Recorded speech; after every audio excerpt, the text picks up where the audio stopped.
बिस्मिल्लाहिर्रहमानिर्रहीम।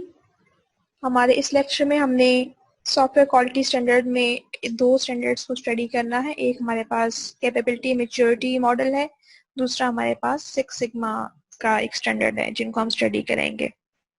इन दोनों स्टैंडर्ड्स को देखते हैं। कैपेबिलिटी मैच्योरिटी मॉडल जो है वो सॉफ्टवेयर इंजीनियरिंग इंस्टीट्यूट SEI ने जो है वो डेवलप किया है। एक ऐसा मॉडल है जो कि सॉफ्टवेयर प्रोसेस मैच्योरिटी को इंडिकेट करने के लिए जो है वो यूज किया जाता है कि कोई भी ऑर्गेनाइजेशन जो है वो मैच्योरिटी किस लेवल पे है when it comes to the development of the software process. इसके लिए हम ये जो इन्फॉर्मेशन है इसको हम ये भी प्रिडिक्ट करने के लिए भी यूज कर सकते हैं कि एक्सपेक्टेड आउटकम क्या आएगा अगर ऑर्गेनाइजेशन जो है कोई प्रोजेक्ट जो है वो अंडरटेक करती है। और ये भी हम मालूम कर सकते हैं कि वो अगर खुद किस लेवल के ऊपर है तो वो क्या चीज प्रोड्यूस, किस लेवल की चीज प्रोड्यूस करेगी। SCI जो है वो कैपेबिलिटी मैच्योरिटी मॉडल जो है वो दो वेज में इस्तेमाल किया जा सकता है। एक तो कैपेबिलिटी की एवेलुएशन के लिए, दूसरा प्रोसेस की असेसमेंट के लिए कि जो प्रोसेस डेवलप किया यूज किया जा रहा है डेवलपमेंट के लिए उसकी क्या सूरत हाल है। क्लासिफाई करती है 5 डिफरेंट मैच्योरिटी मॉडल्स के अंदर, और ये मॉडल्स ये बताते हैं कि हमारा जो ऑर्गेनाइजेशन है उसका मैच्योरिटी का लेवल क्या है। एज वी गो हाई, यानी जितना बड़ा हमारा लेवल होगा, नंबर जितना ज्यादा होगा उतनी ही उसकी मेच्योरिटी ज्यादा होगी। इसका मतलब ये है जो लेवल 1 पे ऑर्गेनाइजेशन होगी उसकी मेच्योरिटी बहुत कम होगी, और जो लेवल 5 पे ऑर्गेनाइजेशन होगी उसकी मेच्योरिटी सबसे ज्यादा होगी। ये अगर डायग्राम में हम देखें इस फॉर्म में हमें ये मॉडल्स नजर आ रहे हैं। As we go high we get more maturity. ठीक है, ये हमारे पास इनिशियल लेवल है सबसे पहला, जिसके अंदर प्रोसेस अनप्रेडिक्टेबल है और पुअरली कंट्रोल्ड है। दूसरा लेवल हमारे पास है मैनेज्ड, इसके अंदर हमारे पास प्रोसेस जो है वो मोस्टली रिएक्टिव हैं लेकिन थोड़े से बेहतर सूरत हाल में है। थर्ड लेवल हमारे पास आ जाता है डिफाइंड, इसके अंदर हमने प्रोसेस जो है वो उनको प्रोएक्टिव कर लिया है फ्रॉम बीइंग रिएक्टिव, और प्रोसेस को हमने डिफाइन कर लिया है कि ऑर्गेनाइजेशन के स्टैंडर्ड्स के मुताबिक। लेवल 4 के ऊपर हमारे पास आता है क्वांटिटेटिवली मैनेज्ड प्रोसेस हमारे पास हैं, वो कंट्रोल्ड भी हैं और मेजर्ड भी हैं। यानी एटलीस्ट ऑर्गेनाइजेशन इस लेवल पे आ गई है कि उनकी जो प्रोसेसेस हैं वो कंट्रोल्ड है और मेजर्ड हैं। Level 5 is optimizing the best level, जिसमें ना सिर्फ प्रोसेस क्वांटिटेटिवली मैनेज्ड भी हैं बल्कि ऑप्टिमाइजेशन की तरफ फोकस भी किया जाता है कि how these processes can be improved. तो ये 5 लेवल्स हैं। अगर हम लेवल 1 की बात करें, इसकी डिटेल में जाते हैं। विदाउट एनी फॉर्मलाइज्ड प्रोसेस काम किया जाता है। इस लेवल पे ऑर्गेनाइजेशन जो है मोस्टली एडहॉक ऑर्गेनाइजेशंस होती हैं जो ज़्यादा क्लियरली उनके पास ना ही डिफाइंड प्रोसेस होते हैं ना ही उनके पास डिफाइंड टीम्स होती हैं। काम जो है ज़रा केओटिक किस्म का चल रहा होता है, केओस की सूरत हाल होती है मोस्टली, बस खींच खूंच के प्रोजेक्ट्स कंप्लीट कर लिए जाते हैं।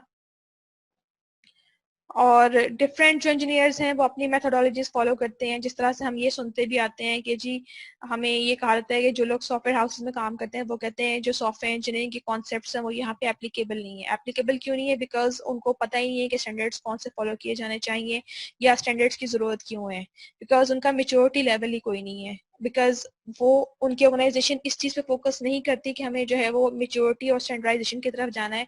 उनका पर्पज होता है कि बस प्रोजेक्ट मिल जाए, उसको समहाउ हम खींच खूंच के जैसे तैसे हो जाए बाई हुक और बाई क्रुक कंप्लीट कर ले और हमारे पास अर्निंग आ जाए। उनका मेन फोकस जो है वो सेल्फ सर्वाइवल होता है। इसलिए डिफरेंट किस्म के जो डेवलपर्स हैं, टीम लीड्स हैं, वो अपने अपना प्रोसेस फॉलो कर रहे होते हैं जो उन्होंने डिफाइन किया होता है या एक्सपीरियंस की बेस पे सीखा होता है। कभी वो अच्छा रिजल्ट भी दे देता है, कभी जो है वो उसमें प्रॉब्लम भी आ जाती है। लेवल 2 जो है दैट इज रिपीटेबल। इसके अंदर हमारे पास जो मोस्टली प्रैक्टिसेस हैं वो कॉस्ट ट्रैकिंग, स्केड्यूल और फंक्शनैलिटी जो हैं वो फॉलो की जाती हैं। यानी कुछ हद तक जो है स्टैंडर्डाइजेशन को फॉलो किया जा रहा होता है, और डिफरेंट किस्म के टेक्निक्स जो हैं वो कॉस्ट एस्टिमेशन की उनको फॉलो किया जा रहा होता है। लेकिन जो प्रोडक्शन प्रोसेस है वो स्टिल एडहॉक होता है और फॉर्मल वे में इसको डिफाइन नहीं किया गया होता। अपनी मर्जियां चल रही होती हैं। डॉक्यूमेंटेशन भी जो है वो प्रॉपर फॉर्मेट में नहीं की जा रही होती, जो कि बहुत बड़ा ड्रॉबैक है। और इसके अलावा प्रोसेस जो डिफरेंट प्रोजेक्ट में यूज होते हैं वो वेरी भी हो सकते हैं। जैसे कि हमने कहा कि हर जो इंजीनियर होगा वो शायद अपनी मर्जी से अपने हिसाब से अपनी एक्सपीरियंस की बेस पे प्रोसेस यूज करेगा। अलबत्ता एस्टिमेशन टेक्निक जो है वो उनका एस्टिमेट लगाने का जो है वो थोड़ा सा जहमत गवारा कर ली जाती है। फिर लेवल 3 पे ऑर्गेनाइजेशन आ जाती हैं, उनके अंदर प्रोसेस जो हैं डेवलपमेंटल एक्टिविटीज जो हैं डिफाइंड भी होती हैं, डॉक्यूमेंटेड भी होती हैं। ऑर्गेनाइजेशंस को वर्ल्ड वाइड लेवल पे अंडरस्टैंडिंग भी होती है कि हमारे पास कौन सी एक्टिविटीज जो हैं एग्जिस्ट करेंगी, रोल्स हमें असाइन कौन से करने हैं, रिस्पॉन्सिबिलिटीज हम कौन कौन सी देंगे किस किस पर्सन को, बिकॉज हर चीज जो है वो डिफाइंड होती है और डॉक्यूमेंटेड होती है। और ये जो हमारे पास हमने प्रीवियसली स्टैंडर्ड स्टडी किया था ISO 9001, जो ऑर्गेनाइजेशंस ISO 9001 अचीव कर लेती हैं हम उनको ये कह सकते हैं कि वो अगर CMMI की बात करें तो उसके मेच्योरिटी लेवल 3 के ऊपर यानी डिफाइंड लेवल के ऊपर वो एग्जिस्ट कर रही हैं। मींस के ISO 9001 और लेवल 3 जो है वो सेम क्राइटेरिया जो है वो मीट करते हैं अगर ऑर्गेनाइजेशंस जो है वो उनको फॉलो कर रही हैं तो। फिर आ जाता है लेवल 4। लेवल 4 में क्वांटिटेटिवली क्वालिटी गोल सेट किए जाते हैं प्रोडक्ट्स के लिए। सॉफ्टवेयर प्रोसेस और जो प्रोडक्ट है दोनों की क्वालिटी को मेजर किया जाता है और results of measurement are used to evaluate the project performance. के प्रोजेक्ट की परफॉर्मेंस है इसके ऊपर भी गौर किया जाता है कि हम प्रोजेक्ट की परफॉर्मेंस देखें कि क्या रही है ताकि नेक्स्ट टाइम हम उसको इम्प्रूव कर सकें। ऑर्गेनाइजेशन जो है वो अपनी क्वालिटी गोल्स डिफाइन करती हैं और कुछ सालों पुराना डेटा के हिसाब से almost all over the world कुछ साल पहले देयर वर 100 ऑर्गेनाइजेशंस जो कि लेवल 4 के ऊपर थी। अब ऑब्वियसली काफी टाइम गुजर चुका है तो ये 100 से नंबर शायद ज्यादा क्रॉस कर गया हो, लेकिन आप इसकी लेटेस्ट लिस्ट को चेक कर सकते हैं, गूगल कर सकते हैं कि आजकल जो है वो लेवल 4 पे कौन कितनी ऑर्गेनाइजेशंस हैं। लेकिन few years 6 to 7 years back these were 100 organisations only. फिर आ जाते हैं लेवल 5। इस पे और भी रेयर सूरत हाल है। स्टैटिस्टिक्स जो हैं वो डिफरेंट किस्म के प्रोसेसेस से कलेक्ट की जाती हैं, प्रोडक्ट से कलेक्ट की जाती हैं, उनको एनालाइज किया जाता है। ये देखा जाता है कि हम किस जगह पे लैग कर रहे हैं, हमें किस जगह पे प्रॉब्लम्स आ रही हैं, हमारे कौन से ऐसे प्रोसेस है जिनको इम्प्रूव करने की जरूरत पड़ सकती है, क्या हमें हायरिंग में प्रॉब्लम आ रही है, क्या हमारे पास अच्छी क्वालिटी के स्किल्ड लोग नहीं आ रहे, हमारे पास क्या प्रॉब्लम्स हैं जो हमारी ऑर्गेनाइजेशंस को थोड़ा पीछे लेके जा सकती हैं। इन चीज़ों की तरफ फोकस किया जाता है, गौर किया जाता है और फिर इन इन डिफेक्ट्स को, इन चीज़ों को, इन इश्यूज को रिजॉल्व करने की कोशिश की जाती है। जो लेसन हमने प्रीवियस प्रोजेक्ट से लर्न किए होते हैं उनको इनकॉर्पोरेट करके इम्प्रूवमेंट की तरफ वर्क करने की कोशिश की जाती है। सो लेवल 5 के बारे में कहा जाता है कि ऑलमोस्ट 50 ऑर्गेनाइजेशंस थी ऑल ओवर द वर्ल्ड जिनको असेस किया गया था कि वो लेवल 5 के ऊपर हैं। हो सकता है अब मोर लेस ज्यादा कुछ कम हो गई हो, लेकिन ऑल ओवर द वर्ल्ड भी जो है ऑप्टिमाइजिंग लेवल जो है उस पे ऑर्गेनाइजेशंस जो कि हमारे पास डॉक्यूमेंटेड फॉर्म में असेस्ड हैं वो कम है। उसके बाद हम देख लेते हैं कि कंपैरिजन क्या है हमारे पास ISO 9001 का और SCI CMM का। वेल ISO 9001 जो था एक जेनेरिक स्टैंडर्ड था और ये डिफाइन किया गया था for the purpose of making sure कि क्वालिटी एग्जिस्ट करती है।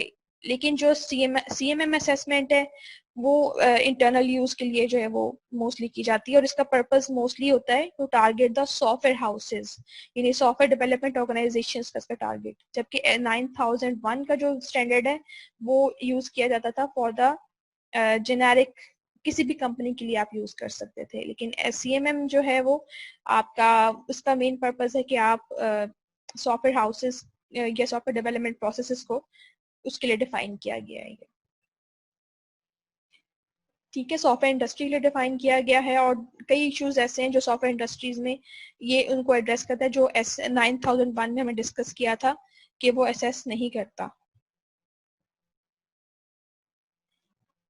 सो SCI जो है SCI CMM एक लिस्ट ऑफ की एरियाज प्रोवाइड करता है जो हमें अलाउ करता है टू नो कि हम एक लेवल से दूसरे लेवल पे किस तरह से मूव कर सकते हैं।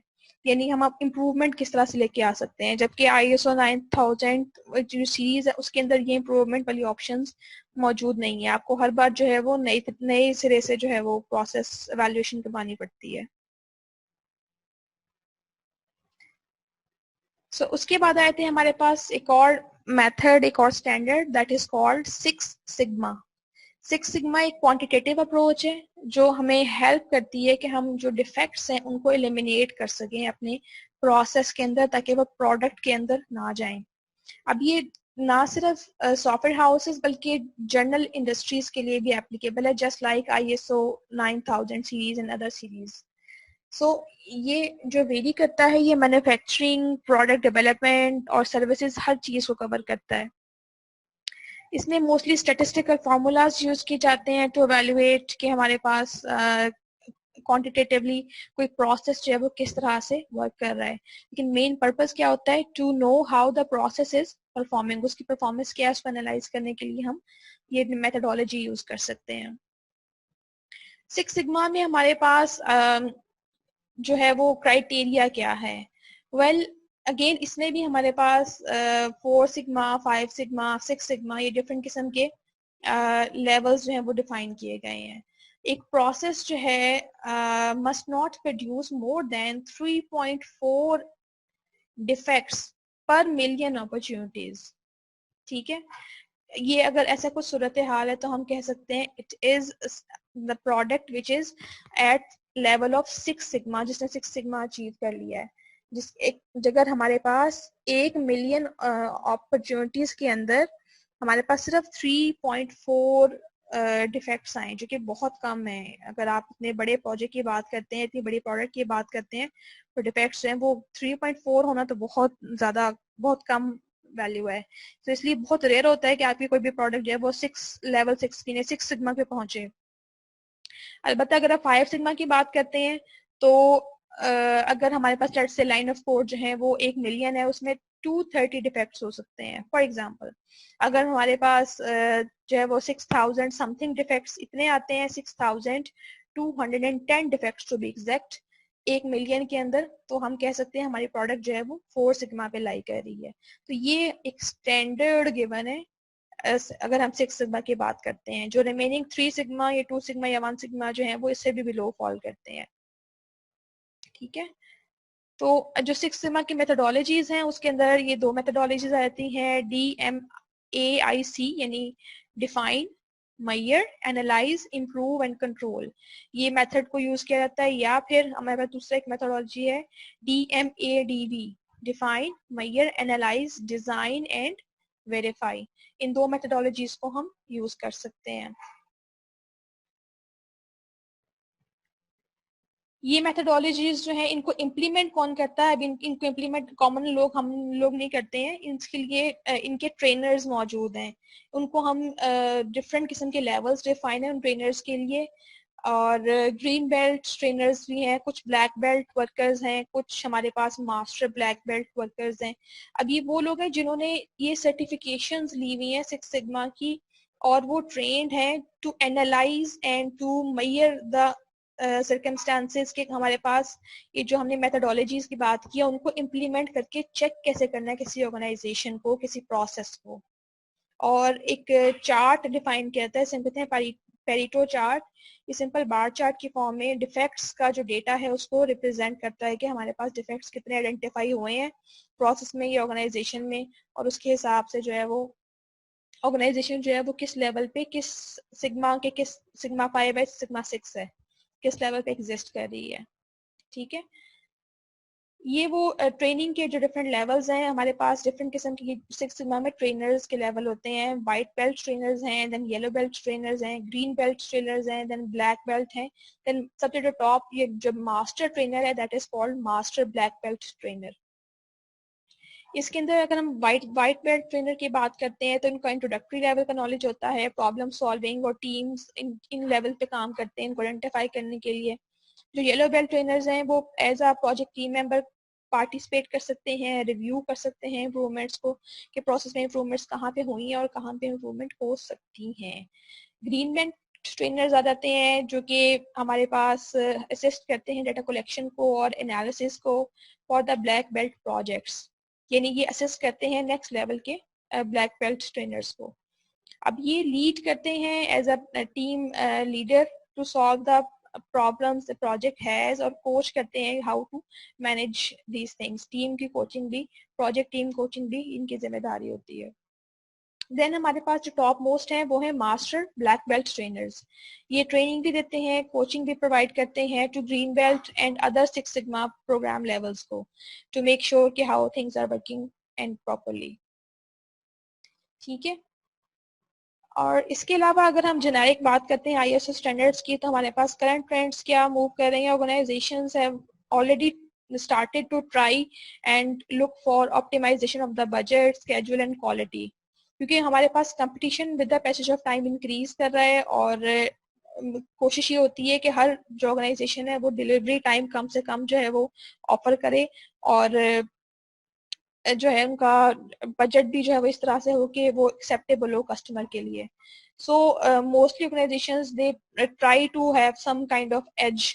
वो एज क्या हो सकता है, वो कह सकते हैं कि जो हमारे पास ये क्वालिटी की ये सर्टिफिकेशन है, ISO 9003 सर्टिफाइड है हम, या CMMI लेवल 5 के ऊपर हैं, 4 के ऊपर हैं, ताकि अपने कस्टमर को एक थोड़ा सा अट्रैक्टिव एज दे सकें। Mostly जो है organizations they are trying to move towards Six Sigma because it is internationally known accepted methodology for quality.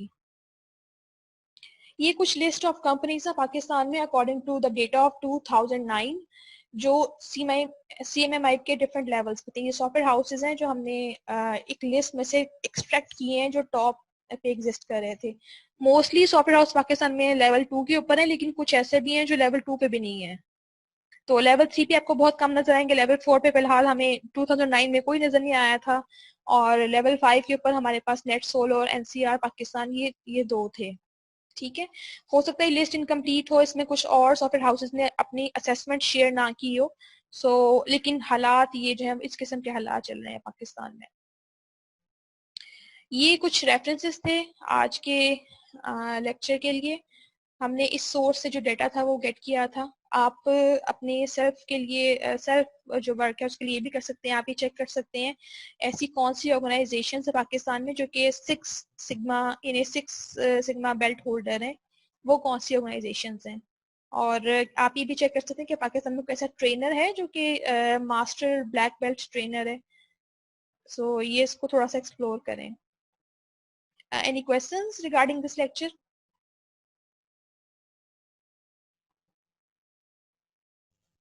No ma'am. No ma'am. All right, then lecture यहीं पे stop करते हैं।